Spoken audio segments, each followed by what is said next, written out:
Kecelakaan lalu lintas atau laka lantas terjadi di jalan raya depan Pura Puncak Penulisan, wilayah Desa Sukawana, Kecamatan Kintamani, Bangli, Rabu 7 Juni pagi.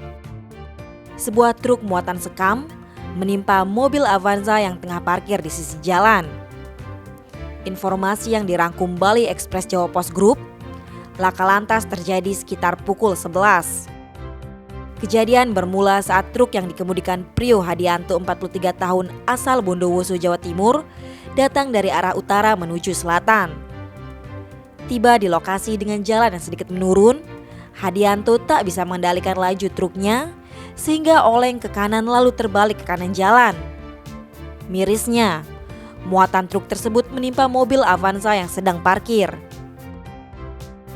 Kapolsek Kintamani, Kompol Ruli Agus Susanto mengatakan, kecelakaan terjadi akibat truk kelebihan muatan sehingga oleng.